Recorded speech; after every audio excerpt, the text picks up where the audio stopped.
Un bon jeudi à tous. Aujourd'hui, le 3 mars de l'an 2022. Donc, ça me fait vraiment plaisir d'être avec vous encore ce soir pour la deuxième séance de cette série Plaire à Dieu. Donc, oui, deuxième séance. Comme je le fais à chaque jeudi. Donc, je fais une petite rétrospective de la semaine d'avant. Donc, petite précision également, la version que vous écoutez, c'est celle qui est pour notre chaîne YouTube. Elle est préenregistrée 24 heures avant, le jeudi. Et le jeudi à 17 à 19 heures, j'en fais une seconde, qui est le même sujet, même contenu, mais celle-ci, je la fais en direct. J'aime la faire en double parce que ça me permet de travailler mieux mon sujet puis de faire les choses de façon plus précise et plus professionnelle. Alors voilà pour ça. Donc, on a parlé de la foi la semaine dernière et j'avais dit que j'allais en reparler cette semaine aussi, puis peut-être même un petit peu la semaine prochaine. On ne réalise pas à quelle fois le sujet de la foi, cette thématique biblique est vraiment importante. Parce que c'est bien au-delà d'une simple ferveur dans l'écriture, la foi. C'est pas simplement notre ferveur, bien que notre ferveur y est vraiment pour quelque chose, mais c'est aussi comment Dieu opère une œuvre en nous. Qu'est-ce qui fait que du jour au lendemain, on s'est mis à croire à ça? Qu'est-ce qui s'est passé qui est bien au-delà de notre capacité à faire confiance à cette nouvelle chose, hein, la foi en Dieu, mais il s'est passé une œuvre de Dieu aussi en nous.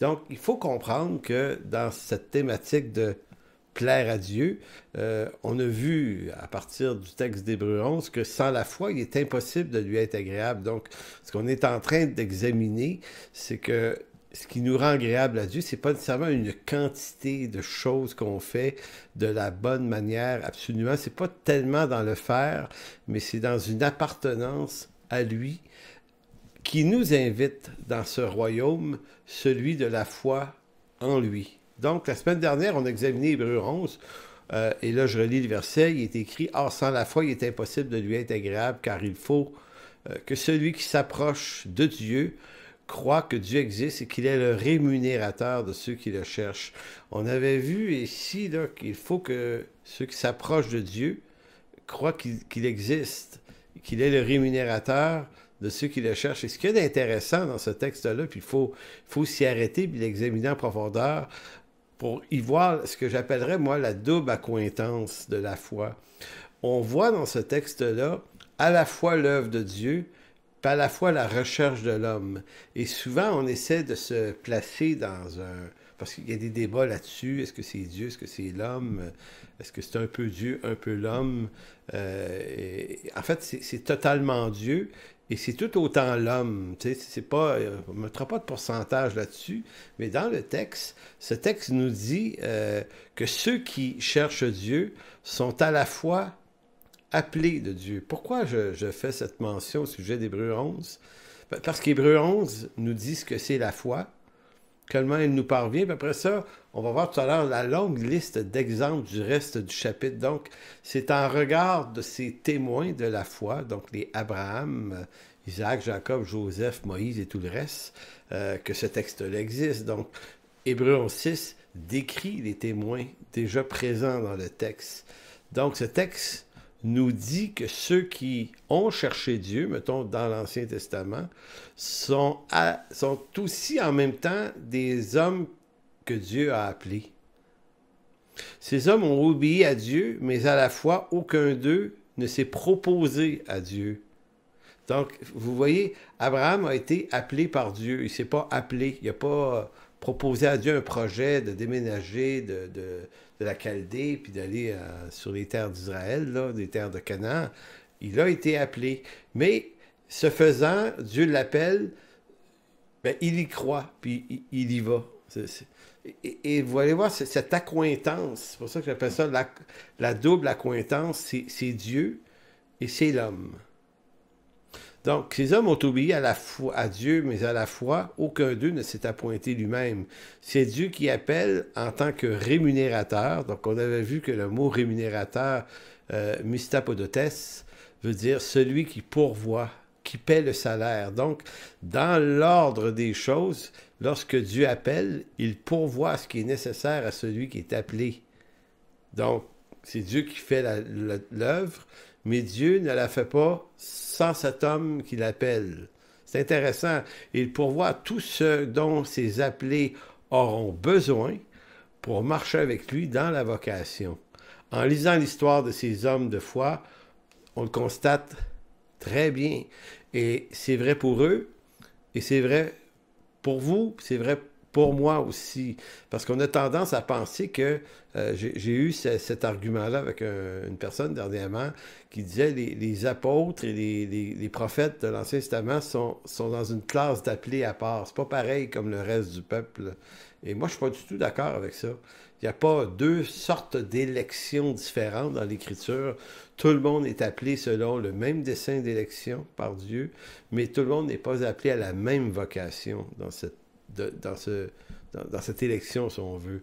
Donc, le principe biblique de la foi est directement lié, donc, aux œuvres que Dieu a préparées d'avance. Et on a fait un bon lien la semaine passée avec Éphésiens 2, 8 à 10, parce que j'expliquais que Paul, lorsqu'il écrit que c'est pour les œuvres que Dieu a préparées d'avance avant que nous les pratiquions ou les mettions en pratique, Paul n'invente pas un principe.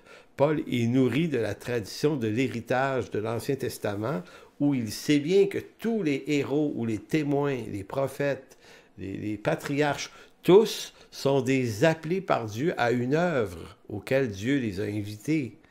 Donc, c'est vrai pour eux, c'est vrai pour l'apôtre, et c'est vrai pour les apôtres, et c'est vrai pour tous les appelés de Dieu depuis ce temps-là. Donc, la foi, la vocation, l'appel, tout ça est lié ensemble.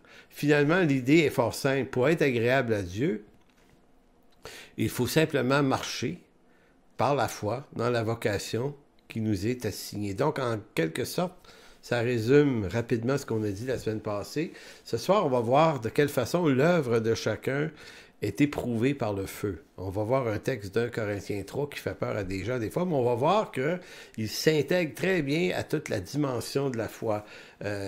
Également, donc, l'œuvre de chacun sera éprouvée par le feu. Deuxièmement, comment nous parvient la foi aussi.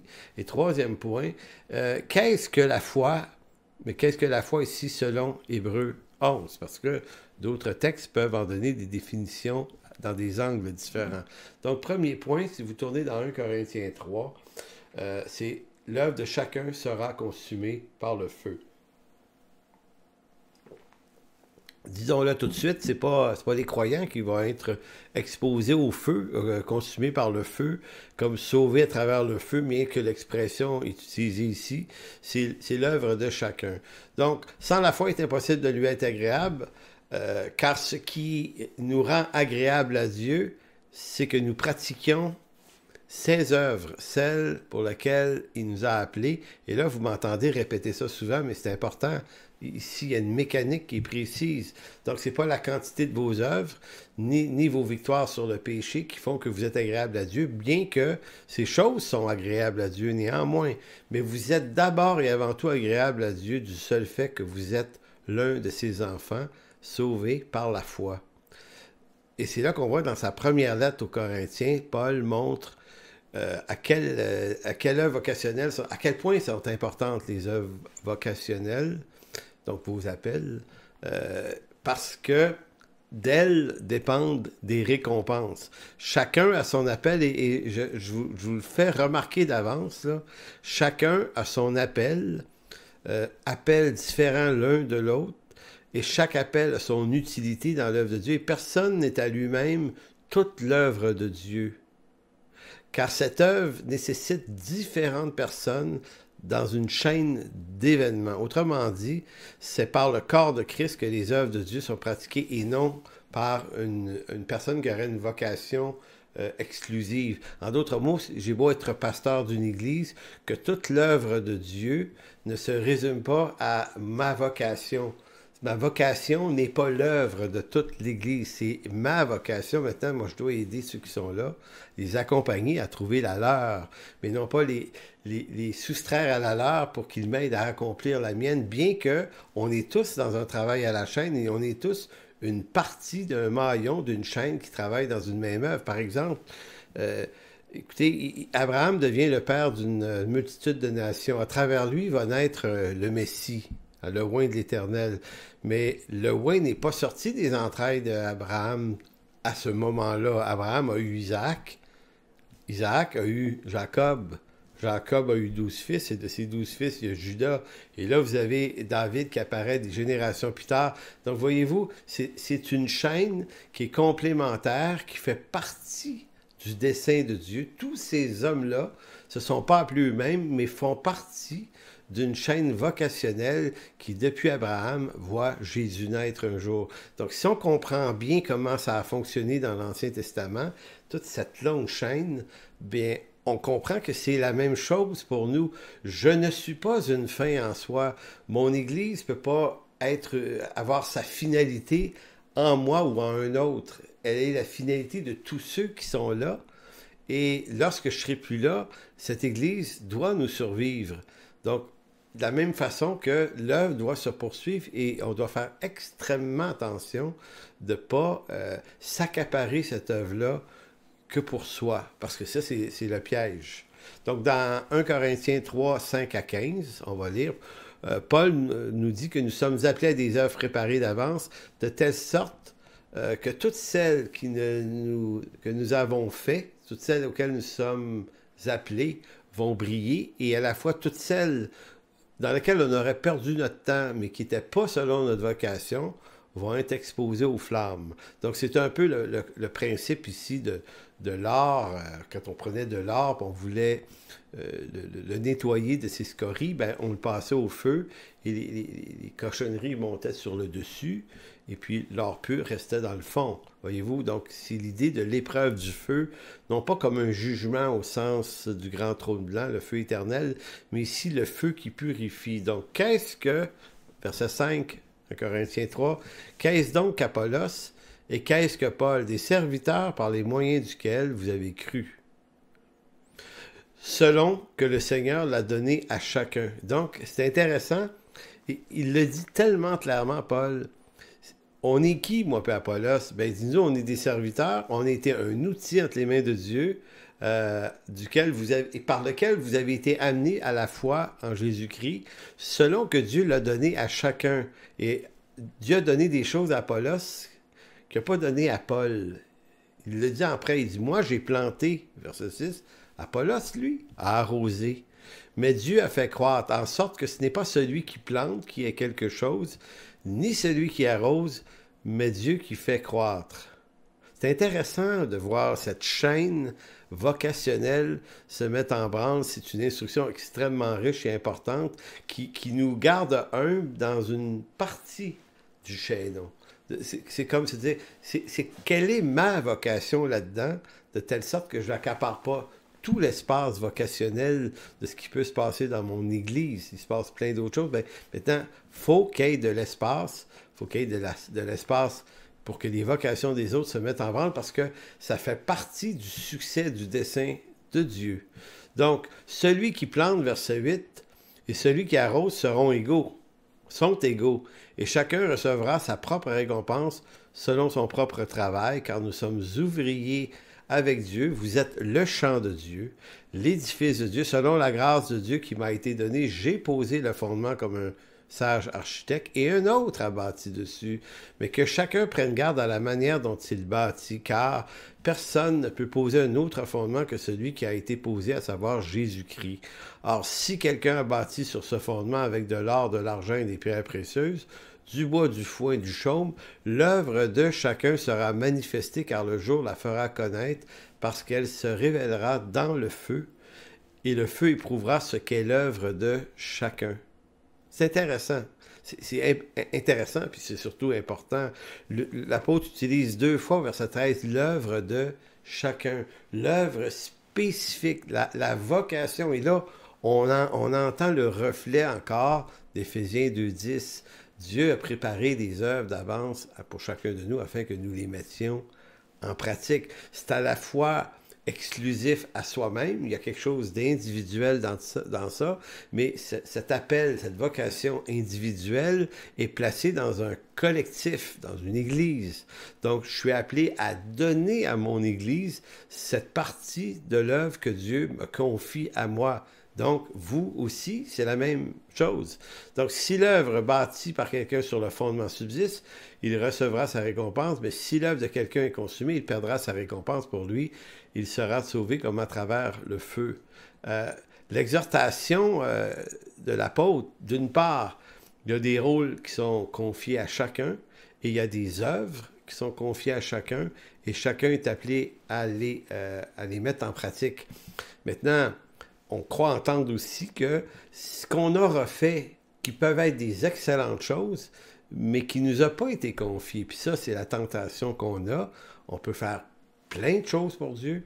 Hein? On peut servir de toutes les autres façons, mais on n'a pas à se mettre les pieds dans une vocation qui n'est pas la nôtre, par convoitise, par désir de paraître ou de succès ou de passion personnelle. Il y a comme une recherche ici qui m'apparaît extrêmement importante.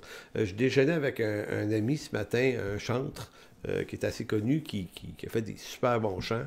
Puis on jasait ensemble, puis pour l'encourager, à un moment donné, je lui disais quelle est ta vocation, toi? C'est d'être un chantre. Ben, va chanter. Va composer des chants. Va faire ça. Il y a 1 million d'autres choses à faire, mais c'est que on va être récompensé en fonction de notre réponse à la vocation qui nous est assignée. Donc, ça demande... Puis certains ont reçu plus que d'autres. Puis c'est pas une injustice en tant que telle, c'est dans l'ordonnance des choses de Dieu. Dieu en donne plus. Tous ne sont pas appelés à être pasteurs ou docteurs, tous ne sont pas appelés à être évangélistes, tous ne sont pas appelés à être des chantres, tous ne sont pas appelés à être toutes ces fonctions-là. Puis il y en a plein d'autres choses qu'on peut faire dans l'Église. Donc, on n'a pas à vivre dans la convoitise de trouver que c'est pas juste parce que moi, je peux pas faire telle chose dans l'Église. Ça fonctionne pas comme ça, une Église. C'est pas ce que nous désirons, c'est ce à quoi Dieu nous appelle. Donc, l'œuvre de Dieu est un travail à la chaîne où chacun y ajoute cette portion de Christ, de ce que Christ lui a donné à lui pour qu'il le redonne à l'Église. Et le reste, ben, quand ça va être exposé au creuset de la flamme, ben, tout ce que Dieu ne m'a pas appelé à faire va tout simplement brûler comme de la paille. Par contre, les choses qui ont été bâties sur Jésus-Christ, sur son appel et sa vocation, et sur la saine doctrine de la chose du Christ, ces choses-là demeurent. J'aimerais parler d'œuvre et de foi maintenant, et distiller ça de 3 façons. Parce que je parle beaucoup des œuvres vocationnelles, mais ça ne complète pas nécessairement le tableau. Donc, dans le type d'obéissance auquel on est appelé, il y a des œuvres générales. Elles ne sont pas moins importantes parce qu'elles sont plus larges et générales, mais les œuvres générales de Dieu, c'est toutes bonnes œuvres qui s'inscrivent dans la réalité du comportement de tous les jours, où le fruit de l'esprit en est la manifestation. Écoutez, c'est peut-être pas ma vocation, parce que moi, je suis appelé à être plutôt un pasteur et un enseignant, mais bien que c'est pas ma vocation, je peux quand même aider une personne mal prise. Je peux quand même aller au secours de la veuve et l'orphelin.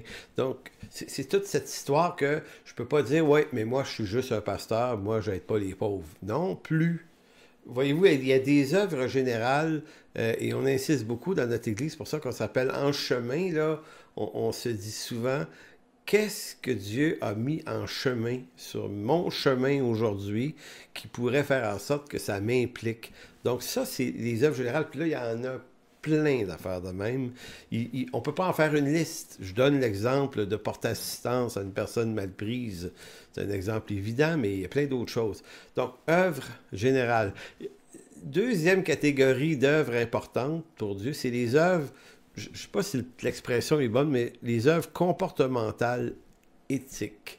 Notre comportement. Ici, c'est plus tellement d'aider un pauvre, c'est le rapport du chrétien à la droiture en toute chose, en rapport aux exigences de la loi de Dieu. J'ai beau ne plus être sous la loi de Moïse, sous l'angle de la rédemption, de la justification et des traditions aaroniques et tout ce qui se passait dans la pratique religieuse du temple. Mais cependant, les 10 commandements sont bons, sont purs. Donc, ne pas voler, ne pas mentir, ne pas tromper, ne pas convoiter.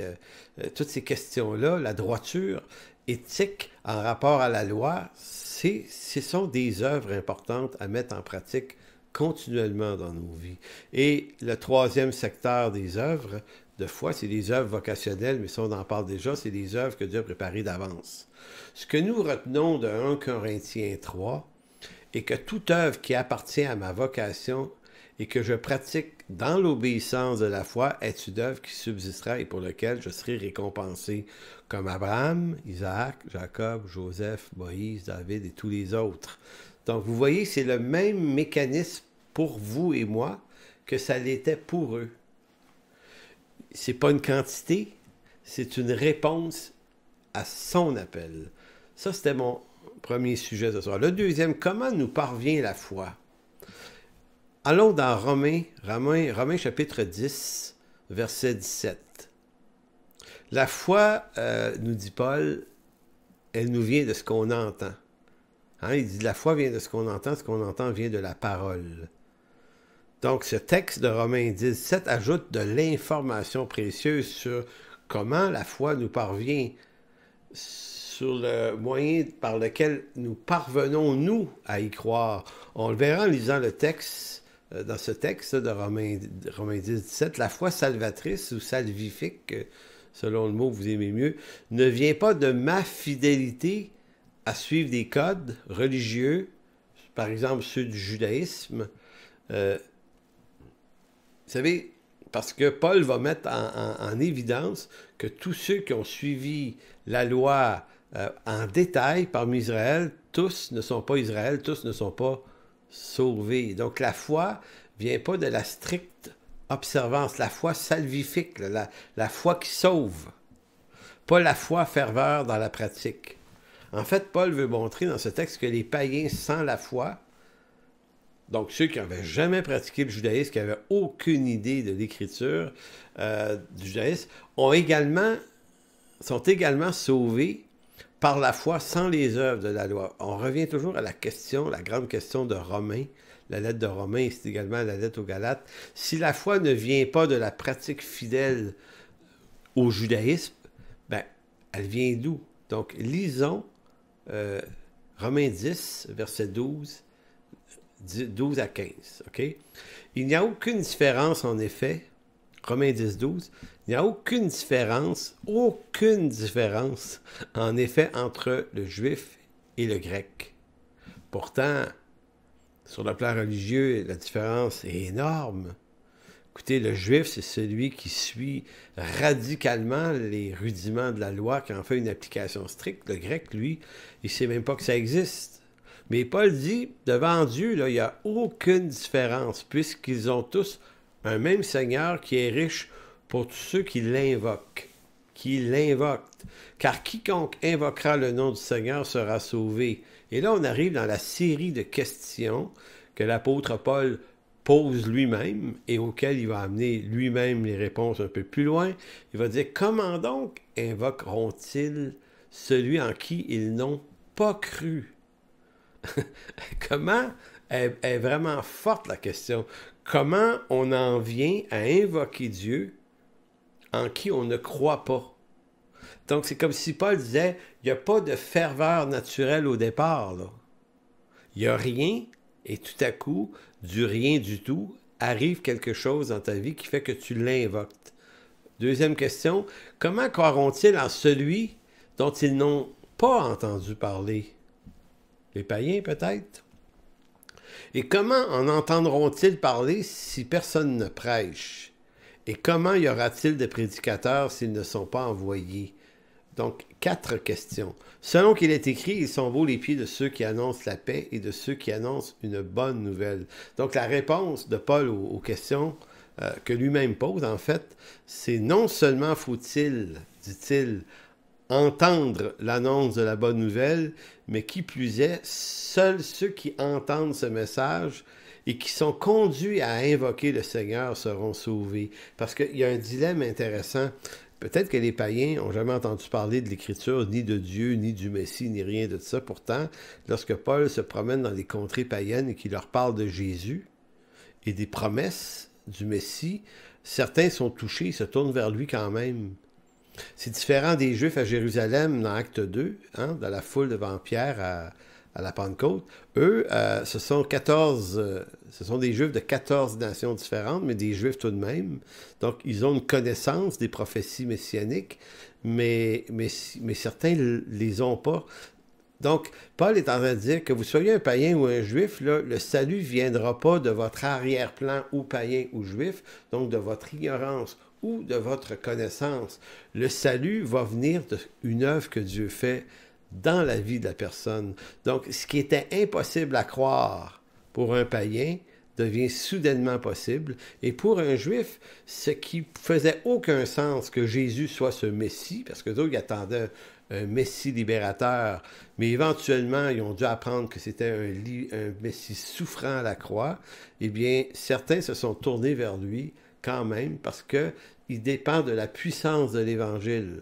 Le salut vient de la puissance de l'Évangile. C'est ce que Paul dit dans Romains 1. L'Évangile est la puissance de Dieu pour le salut de quiconque. Donc, la question, comment donc invoqueront-ils celui en qui ils n'ont pas cru et comment croiront-ils en celui qu'ils n'ont pas entendu parler? Autrement dit, comment une personne qui ne croit pas en Dieu peut-elle en venir à invoquer Dieu pour son salut? C'est fascinant comme question, là. Les Juifs en entendaient parler à tous les sabbats, mais pas les païens. Donc, c'est ça qui est dans toute la discussion de Paul en Romains 10. Il faut savoir que voir en ce texte tout l'effort de l'apôtre pour nous faire comprendre que la foi ne dépend pas de ce que nous sommes ou de ce que nous ne sommes pas, mais la foi relève d'une révélation de la bonne nouvelle qui fait autant son chemin dans le cœur d'un païen qu'elle peut le faire dans le cœur d'un juif. Donc, cette vérité-là de l'Évangile est une puissance de Dieu qui n'a pas besoin d'un arrière-plan particulier pour attirer à Christ. L'Évangile est en lui-même, possède sa propre puissance d'ouvrir les yeux, d'ouvrir les oreilles. La réponse qui est aussi une solution fort simple aux 4 questions, Paul va dire au fond, il faut que des prédicateurs soient envoyés. C'est intéressant. Il faut qu'il y ait des prédicateurs. Maintenant, Dieu sauve selon son dessein d'élection, mais ce n'est pas incompatible au fait que nous devons annoncer l'Évangile. Maintenant, je précise, nous devons. Qui ça, nous devons? Bien, en particulier les évangélistes. Tout le monde peut annoncer l'Évangile parmi les chrétiens. On est tous capables de dire à quelqu'un qui est Jésus, mais tous n'auront pas la même habileté, puisque Dieu a donné aux évangélistes cette capacité de le faire en particulier. Donc, je sais qu'on peut inviter tout le monde dans une église à être attentif à ça, à témoigner de Jésus, puis oui, absolument, c'est vrai, mais il faut que les évangélistes soient particulièrement attentifs à cet appel qu'ils ont reçu eux, parce qu'eux ont, disons, l'onction de la chose. Et moi, je connais quelques évangélistes dans mon entourage. Ils me fascinent, ces gens-là. J'ai toujours trouvé admirable la facilité qu'ils ont à rejoindre des gens.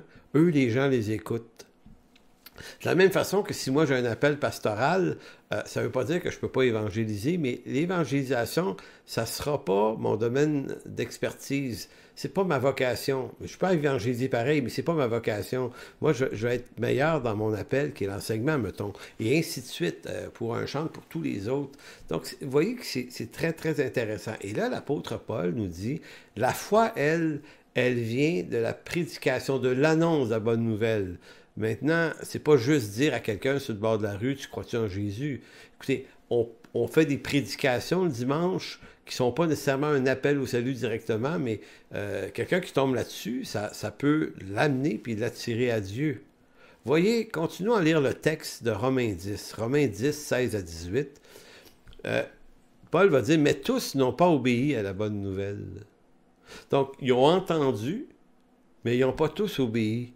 Ainsi, Ésaïe, dit-il, et qui a cru à notre prédication, le qui a cru à notre prédication, vous allez trouver ça dans Ésaïe 53, verset 1.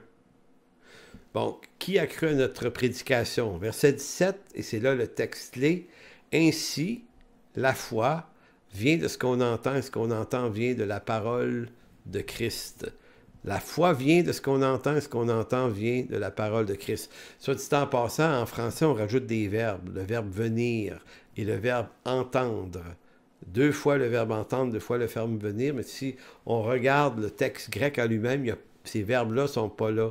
C'est comme si la foi s'entend et ce qu'on entend, mais sans la forme verbale, ce qui est entendu vient de la parole de Christ. Je vous le traduis très mal parce que en français, c'est une phrase qui est dure à rendre, comme elle est dans le texte original grec, parce que on a de la difficulté à se parler sans verbe d'action ou des verbes actifs ou passifs ici. Mais disons que ça rend l'idée, la foi, comment elle nous parvient? Ben, elle nous parvient de ce qu'on entend. Donc ici, elle n'est pas, ici, cette foi salvifique, elle n'est pas le fruit de quelque chose qui nous habite déjà en tant qu'humains perdus, égarés. C'est quelque chose qui nous est ajouté et qui vient de l'entente de la parole de Christ. Mais je dis, verset 18, n'ont-ils pas entendu? En parlant des Juifs ici, surtout, au contraire, leur voix est allée par toute la terre et leur parole jusqu'aux extrémités du monde. Donc vous entendez, Paul un peu est en train de dire, oui, mais les Juifs qui se réunissaient dans des synagogues tous les dimanches, tous les samedis, n'ont-ils pas entendu? Ben, c'est comme si, ben oui, ils ont entendu. Il y a eu des synagogues partout à travers la planète, mais néanmoins, ça ne les a pas nécessairement convertis. La question entendue au verset 16 d'Ésaïe 53, qui a cru à ce qui était annoncé, qui a reconnu le bras de l'Éternel? Ben, en reprenant cette phrase d'Ésaïe 52, et 53, l'apôtre a en tête le fait que la majorité des Juifs de sa génération ont effectivement, néanmoins, refusé la bonne nouvelle, et Ésaïe l'avait annoncé qu'il refuserait. Donc, quand vous lisez Ésaïe 52 et 53 back-à-back, là, vous allez vous rendre compte que la prophétie d'Ésaïe, elle annonce un Messie souffrant, mais elle annonce également la résistance de la génération qui y croiront pas. Et c'est troublant parce que cette génération-là est exposée à de l'instruction. Donc, on pourrait dire qu'il suffisait juste d'être là, d'entendre, d'être de la descendance d'Abraham. Ça suffit d'être un fils du royaume. Et Jésus, en Jean 8, leur avait dit, ben non, ben non. Certains parmi vous sont les fils du diable. C'est pas pour les insulter, c'est fils de la chute dès le commencement. Donc, des non-régénérés. Une partie du contenu mentionné dans ce texte provient d'Ésaïe 52, 53, où ça annonçait d'avance le refus de la bonne nouvelle. Tous les sabbats, les Juifs l'entendaient, mais lorsque le Messie est venu, ils l'ont tout de même rejeté. Qu'est-ce que ça peut bien vouloir dire? Tu sais, tout ça, là, c'est troublant, là. C'est troublant que même si tu as été exposé au contenu de la foi, dans l'Ancien Testament, parce que dans l'esprit de Paul, l'Évangile ne commence pas qu'à s'annoncer avec la venue de Jésus des apôtres. Pour Paul, l'Évangile, le pré-Évangile, disons-le comme ça, est annoncé depuis bien longtemps. Dans Genèse 3,15, déjà la promesse de la venue d'un sauveur qui va écraser la tête du serpent, c'est déjà le début de l'annonce d'un sauveur qui vient. Et Moïse, dans Deutéronome 18, parle de cet autre prophète qui va venir. Et Abraham, la naissance de toute la nation d'Israël, tout l'Ancien Testament est une annonce messianique. Donc, ils ont entendu, mais ils n'ont pas forcément cru. Donc, cela veut simplement dire que la foi qui sauve, non pas la foi qui nous fait pratiquer une religion, mais la foi qui sauve ne vient pas naturellement, mais elle vient de ce que le Seigneur ouvre l'oreille de ceux qui entendent, et de ce fait, ces derniers peuvent aussi l'invoquer. Encore ici, là, on parle de double accointance. Là, je ne veux pas rentrer dans le mystère du pourquoi certains se sont tournés vers lui, certains non. Tu sais, il y a des dessins d'élection, puis il y a toute une polémique là-dessus. Pas ça pour moi le point ici, là. Ce qui m'intéresse, c'est que c'est néanmoins vrai que le Seigneur ouvre les yeux, ouvre les oreilles de certaines personnes, puis ils l'entendent. Ils ne l'entendaient pas jusqu'à aujourd'hui, mais aujourd'hui, ils se mettent à l'entendre. Vous savez, Romains 10, 17, a une certaine forme d'application, un lien avec le psaume 47 à 9. Tournez dans le psaume 47 à 9. Vous allez voir, il y a quelque chose dans ce texte-là qui vaut vraiment la peine d'être considéré. Ça dit, tu ne désires ni sacrifice ni offrande. Qu'est-ce qu'on offrait selon la loi pour la rémission des péchés, puis pour toute la pratique des rituels du judaïsme? Ben, on offrait des sacrifices et des offrandes. Mais le texte est curieux ici, le psaume 40 dit « Tu ne désires ni sacrifice ni offrande, tu m'as ouvert les oreilles, tu ne demandes ni holocauste ni victime expiatoire, alors je dis, voici je viens, avec le rouleau du livre écrit pour moi, je veux faire ta volonté, mon Dieu, et ta loi est au fond de mon cœur. » Voyez-vous, retenez au verset 7, « Tu m'as ouvert les oreilles. » Donc, certaines traductions, la plupart des traductions mettent le mot « oreille » au pluriel ici, mais il semble que ce soit un singulier.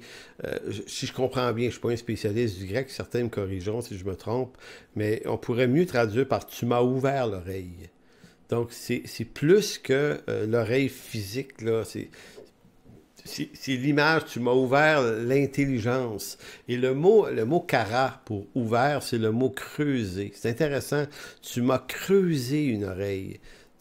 Tu as fait en sorte que mon oreille puisse devenir le réceptacle d'une parole donnée par Dieu. C'est intéressant. Donc, c'est cette parole qui entre dans mon oreille qui devient œuvre de salut. Et c'est pour ça que je vous dis, il y a comme un lien entre ça et Romains 17, dit la foi vient de ce qu'on entend. C'est des oreilles encore, là. Hein? Et ce qu'on entend vient de la parole de Dieu.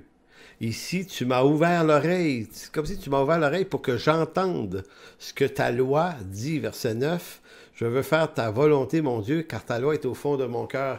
Elle est entrée par une oreille ouverte ou creusée par Dieu.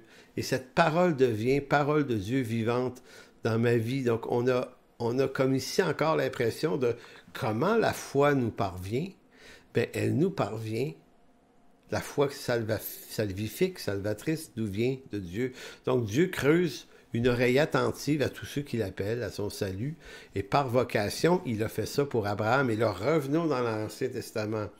Dieu apparaît à Abraham, à Ur en Chaldée, puis il dit « Viens, suis-moi, quitte ta famille, ton pays, viens-t'en. » Abraham n'avait pas ce projet-là. Il a creusé une oreille à Abraham, et Abraham a obéi. Il a creusé une oreille à Moïse, puis il a creusé une oreille à tous les autres, puis il a creusé une oreille pour vous, puis pour moi, puis il s'est passé ça dans nos vies. Troisième sujet aujourd'hui, qu'est-ce que la foi? Pour bien comprendre ce qu'est la foi, en quoi la foi, est l'unique moyen d'être agréable à Dieu, essayons de bien comprendre ce qu'elle est dans la définition d'Hébreux 11. Maintenant, dans Hébreux 11, 1 à 3.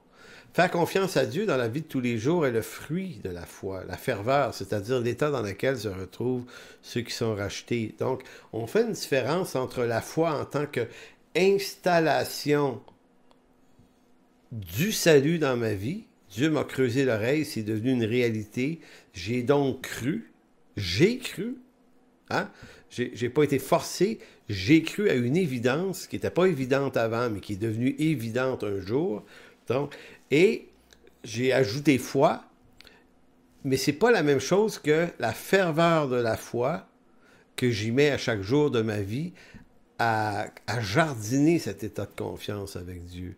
Là, ici, il y a une distance. Donc, c'est avoir la foi et mettre en pratique cette foi. C'est deux affaires, mais qui sont complémentaires. À la question, pourquoi sans la foi, il est impossible de lui être agréable? Et la réponse se trouve dans Hébreux 11, versets 1 à 3, et je lis, « Or, la foi, qu'est-ce qu'elle est? Elle est une ferme assurance des choses qu'on espère, une démonstration de celles qu'on ne voit pas. » Maintenant, écoutez, lisons comme il faut pour se rendre compte que l'homme naturel ne peut pas avoir cette foi-là. L'homme naturel ne peut pas espérer, mettre son espérance et sa démonstration dans des choses qu'il ne voit pas. L'homme naturel est strictement répond à une mécanique existentielle qui repose sur la matière. Il faut que ça existe. Donc, pour l'avoir possédé, cette fois-là, les anciens, donc les anciens, qui sont-ils? C'est tous les hommes de foi des Hébreux 11, dont on va voir un petit peu la nomenclature tout à l'heure. Donc, pour l'avoir possédé, les anciens ont obtenu un témoignage favorable. C'est par la foi que nous reconnaissons que le monde a été formé par la parole de Dieu, en sorte que ce qu'on voit n'a pas été fait de choses visibles. Donc, cette foi-là, cette définition de la foi n'est pas celle de l'homme naturel. L'homme naturel ne voit pas les choses de Dieu. Si vous lisez 1 Corinthiens chapitre 1 et 2, là, vous allez voir, ça saute aux yeux. L'homme naturel ne voit pas les choses de Dieu. Mais l'homme de foi, lui, donc il n'y a pas une foi qui est celle de l'homme naturel, mais une foi qui lui est advenue de Dieu, lui, se met à voir l'invisible, à y croire, l'impossible, à croire que Dieu a littéralement fabriqué, créé l'univers, de sorte que tout ce qu'on voit a été formé par la parole de Dieu. Donc à la question, pourquoi sans la foi il est impossible de lui être agréable? Et la réponse est assez simple, c'est parce que la foi est une ferme assurance. Verset 1, la foi est une ferme assurance, hypostasis. Assurance est une ferme hypostasis, qui veut dire... Hypostasis, c'est ce qui est posé, ce qui est déposé, ce qui est fixé d'avance, ou ce qui est posé là. Hypostasis, c'est un mot qui s'oppose à apostasie. Apostasie, c'est abandonner. Hypostasie, c'est ce qui est amené, ce qui est donné, ce qui est fixé. Donc, la foi repose sur ce qui est posé. Mais qui le pose? L'homme naturel pose-t-il lui-même ce qui est nécessaire à y croire? Moi, je pense pas. La foi ici est nécessairement... OK, la foi n'est pas forcément ici une aptitude à croire, une ferveur naturelle, mais je n'ai pas dit que la ferveur naturelle était... La ferveur humaine de l'homme n'était pas utile. La ferveur de la foi, c'est ce qui accompagne l'appartenance de la foi, mais c'est pas nécessairement ça, c'est plutôt une structure déjà posée, déjà fixée. La foi est cette capacité donnée par Dieu à ses serviteurs qui les amène à contempler l'invisible, à capter ce qui n'est pas comme si la chose était. La foi consiste dans la certitude que tout ce qui existe par un acte de Dieu. La foi est cette chose que l'on possède et qui nous donne un regard différent de l'homme naturel. Évidemment, ça saute aux yeux, là. Regardez bien, là. Moi, là, j'y croyais pas. Et tout à coup, en 1983, tout ce à quoi je ne croyais pas, je me suis mis à y croire. Et ça m'a souvent fasciné, ça. Puis là, quand je parlais du Seigneur Jésus à d'autres, ils disaient, tu crois ça, toi, que Dieu a créé l'univers, qu'il y a un Dieu qui a créé ça? Et là, je me disais, ben oui, je crois ça. Puis là, mais comment ça, tu crois ça? Ça n'a pas de bon sens. C'est dire que ça n'a pas de bon sens. Et je me disais, c'est vrai que ça n'a pas de bon sens, mais j'y crois. Je crois que je vais dans un royaume éternel, bien que j'y suis jamais allé d'avance le visiter. Je crois vraiment que c'est là. Maintenant, qu'est-ce qui fait que je crois ça, moi? Ben, l'auteur de la lettre aux Hébreux dit, ben, c'est un miracle qui te vient de ce qu'un jour, on t'a creusé l'oreille. On a déposé ça. Donc, tu crois à quelque chose qui a été mis en dépôt dans ton cœur. Donc, en lisant le reste du chapitre 11 de la lettre aux Hébreux, on en vient à bien remarquer que les héros ou témoins de la foi ne sont pas des héros par la force de leur ferveur ou de leur propre vertu, mais du seul fait qu'ils sont appelés par vocation à une mission précise. Chacun des hommes d'Hébreux 11 ont commis, et là c'est intéressant, si vous lisez l'histoire, puis on va juste résumer ça rapidement avant de terminer tout à l'heure, ce sont tous des hommes qui ont fait des grosses gaffes. Voire des gestes de grande incrédulité, mais lorsque Hébreux 11 décrit leur comportement, leurs erreurs sont jamais décrites, mais que leurs actes de foi. L'Hébreu 11 ne retient que leur réponse à l'appel de Dieu. C'est fascinant. C'est comme si leurs péchés, leurs fautes, leurs transgressions n'étaient pas comptés. Ils sont des héros devant Dieu, ils sont des hommes qui ont été agréables à Dieu, parce que sans la foi, il est agréable, impossible de lui être agréable. Mais là, nous, on a envie de dire, ouais, mais c'est pas agréable à Dieu. Là, ce que Abraham, qui fait passer sa femme pour sa sœur, qui fait un enfant à la servante, Agar, et qui est incrédule à tour de bras souvent, on dit, Dieu, comment tu as pu trouver ce gars-là agréable?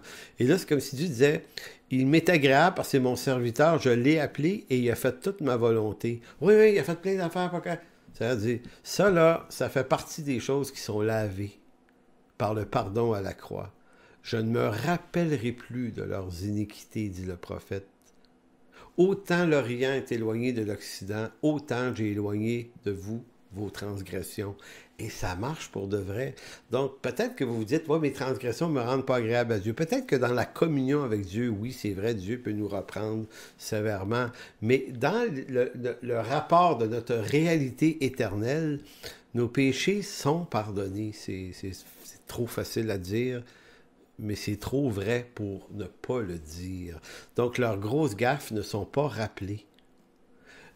Que ce soit Abel, Enoch, Noé, Abraham, Sarah, Isaac, Jacob, Joseph, Moïse, Gédéon, Barak et Samson, Jephthé, David, Samuel et même le prophète David, parce que ce sont, le roi David, pardon, ce sont les personnages qui sont rappelés dans la longue liste, eh bien, leurs péchés ne sont pas rappelés. Tous ces personnages bibliques ne se sont pas appelés eux-mêmes, mais ont été choisis, élus d'avance par Dieu, suivant un dessein d'élection. Certes, ils ont obéi et marché aussi avec Dieu. Il y a comme la double accointance. Ils ont répondu. Est-ce que, bon, certains vont dire, ils ont irrésistiblement répondu. Pour moi, c'est pas nécessaire de le dire. Ils ont répondu. Ils ont répondu. Bon, ils ont répondu, c'est tout. Certes, ils ont obéi et marché avec Dieu en répondant à la vocation, mais à la fois, la plupart d'entre eux ont posé d'énormes actes d'incrédulité. Ce que je veux dire ici, c'est que c'est vraiment poussé par Dieu qu'ils ont finalement décidé de marcher, parce que en réalité, il y a eu beaucoup de résistance. Abel, Enoch et Noé ne choisissent pas de faire ce qu'ils ont fait, c'est les trois premiers mentionnés, mais répondent à un ordre donné par Dieu. C'est les hommes dont on ne voit pas de faiblesse morale beaucoup. Mais lorsqu'on est à Abraham, le suivant, Abraham, retenons son incrédulité. Pourtant, ce n'est pas mentionné dans Hébreu 11. Sarah, sa femme, mentionnons son incrédulité dans Genèse 18, 13, lorsque l'ange de l'Éternel lui dit « Tu auras un fils dans un an », elle se met à rigoler. Ben, elle n'y croit pas. Elle n'y croit pas, ça se peut pas. Elle dit, je crois avancer en âge, je peux pas. Mais voyez-vous, on a appelé Isaac, il rit, ou elle rit parce qu'ils ont trouvé ça rigolo. Mais Sarah c'est pas quelqu'un qui croyait ça gros, là. Isaac, la faiblesse d'Isaac, son aveuglement. Il était à peu près aveugle. Signe de son aveuglement spirituel. Ça a l'air, tu sais, on dit qu'il y a eu un appel, cet homme-là, mais on ne sait pas trop ce que c'est, sinon que d'avoir vaqué sous des tentes avec sa femme, et puis il y a eu 2 enfants, hein? Isaac, en fait, Isaac, il y a eu Jacob, et puis tout ça, puis bon, mais voyez-vous, on se demande exactement, mais c'est pas hyper brillant, sa vocation, Isaac. Ensuite, Jacob, ça combine, lui, avec sa mère pour s'approprier les droits d'aînesse. On dit, pas clair, son affaire à lui. Donc, voyez-vous, ils sont tous faibles. Joseph, lui, c'est un peu plus simple. Joseph, on voit vraiment un homme de grande qualité morale, mais néanmoins, dans Genèse 37, on sent chez lui une certaine arrogance. C'était le préféré de son père. Pas une grosse affaire, mais on voit bien que son appel de devenir le libérateur du monde, il va devenir un héros malgré lui. C'est un homme sans faute, mais dont la vocation est en tout point commanditée par Dieu. Écoutez, c'est incroyable de voir la souveraineté de Dieu, comment Dieu le fait passer par des troubles terribles pour l'amener un jour à régner sur le trône de l'Égypte. Moïse, homme impétueux qui tue l'Égyptien parce qu'il veut accomplir l'appel de Dieu par sa force naturelle. Ensuite, c'est un héros qui fuit pendant 40 ans, qui veut même pas revenir, qui s'est marié avec une païenne et pourtant Dieu disait non, non, c'est toi l'homme appelé Moïse, tu t'en viens, on s'en va rencontrer Pharaon, fait qu'il finit par obéir. Il est même écrit dans le livre de l'Exode, et Moïse résistait tellement qu'il est écrit « Et la colère de Dieu s'enflamma contre Moïse ». Ça voulait dire que, en d'autres mots, Moïse, j'ai décidé que tu allais me servir et que tu allais le faire de telle façon. Maintenant, c'est même pas négociable. Tu t'en viens. Ça ressemble un peu à Paul dans Acte 9, ça. David, un autre héros, le père de la lignée messianique en Juda, adultère, meurtrier à ses heures, homme de sang, mais homme dont l'Éternel décrit qu'il est un homme selon son cœur. Lisez Hébreux 11 pour vous rendre compte que le livre, le chapitre 11 ne décrit que les actes de foi de ses serviteurs et jamais leurs erreurs, ce qui montre à quel point l'œuvre de la rédemption est puissante. Elle pardonne vraiment les péchés et d'un autre côté, ces hommes, néanmoins, qui ont répondu, puis des fois par balbutiement à l'appel de Dieu, sont néanmoins appelés par Dieu des héros, des hommes agréables à Dieu.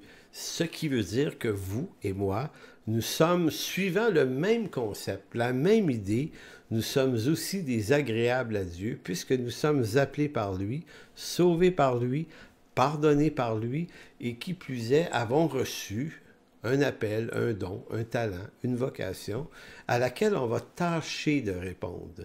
En vérité, Hébreux 11 ne comptabilise pas les fautes et les actes d'incrédulité de ces héros, mais seulement leurs actes de foi. Ce fait montre que Dieu, dans son évaluation finale, ne tient pas compte des fautes de ses serviteurs, mais garde en mémoire que les œuvres qu'il a préparées d'avance. Donc, je termine sur la lecture. Or, sans la foi, il est impossible de lui être agréable. Donc, c'est là-dessus qu'on termine et on va continuer un petit peu sur la foi, de quelle façon fonctionne la foi, parce que vous allez voir que vous avez probablement plus la foi que vous le pensez, mais souvent vous vous laissez déranger par vos fautes, par vos erreurs, par vos faiblesses, par vos incrédulités, vos résistances, vos rébellions. Puis ça, on a tous ce combat-là à mener dans nos vies. Puis des fois, on se rejette, puis on se dit « Non, ça ne marchera pas, je ne suis pas assez bon pour servir Dieu ». Ça ne marche pas comme ça. Ça marche par vocation. Découvrons votre vocation, découvrez votre vocation et répondez-y par la grâce de Dieu. C'est lui qui va faire l'œuvre en vous. Amen. Donc, que Dieu vous bénisse et on se revoit jeudi prochain pour la séance 3. D'ici là, portez-vous bien.